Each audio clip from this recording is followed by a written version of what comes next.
बड़ी खबर आ रही है। ईडी के डायरेक्टर हैं संजय मिश्रा, जिनका कार्यकाल घटा दिया गया है। सुप्रीम कोर्ट ने संजय मिश्रा का कार्यकाल घटाया है।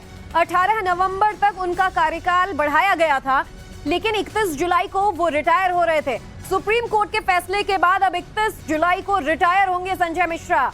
आपको बता दें कि केंद्र ने तीसरी बार संजय मिश्रा का कार्यकाल बढ़ाया था। सुप्रीम कोर्ट ने सीवीसी और डीएसपी एक्ट में संशोधन बरकरार रखा है।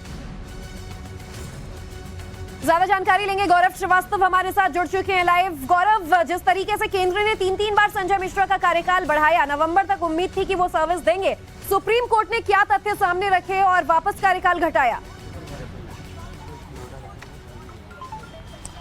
बिल्कुल, देखिए, आज इस मामले में आदेश दिया जाना था और सुप्रीम कोर्ट का जो ये आदेश आया है वो ये बताता है कि किस तरीके से सुप्रीम कोर्ट ने इस बात पर नाराजगी जताई कि 2021 में उसके आदेश के बावजूद जो है वो संजय मिश्रा को तीसरी बार सेवा विस्तार दिया गया।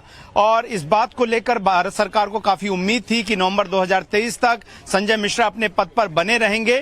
पिछली सुनवाई के दौरान भी केंद्र सरकार ने कहा था कि अब किसी तरह से उन्हें सेवा विस्तार दिया नहीं जा सकता और नवंबर 2023 में वो रिटायर हो जाएंगे। और जब इस मामले में आदेश सुनाया जा रहा था, उस वक्त भी जो है वो भारत सरकार के वकील सॉलिसिटर जनरल तुषार मेहता ने जब 31 जुलाई का आदेश पढ़ा गया तो उन्होंने एक बार क्लेरिफिकेशन लिया कि क्या यह 31 अगस्त है। तो सरकार को इस बात की उम्मीद नहीं थी और केंद्र सरकार को झटका पहुंचा है इस बात से कि संजय मिश्रा का जो कार्यकाल है वो फिलहाल घटा दिया गया है और 18 नवंबर 2023 की जगह अब उन्हें 31 जुलाई 2023 को ही अपना पद छोड़ना पड़ेगा। हालांकि राहत की बात यह है कि संसद में अध्यादेश लाकर सेवा को जो कार्यकाल विस्तार देने का अध्यादेश लाया गया था, जो कि बाद में कानून बना, उस कानून को सुप्रीम कोर्ट ने सही माना है। सुप्रीम कोर्ट ने कहा कि लेजिस्लेचर यानी कि संसद और विधायिका के पास ये अधिकार है कि वो किसी जरूरी मुद्दों पर इस तरह कानून लाएं। और यही वजह थी, भारत सरकार ने इससे पहले दलील दी की थी कि फाइनेंशियल टास्क फोर्स जैसे महत्वपूर्ण संस्था में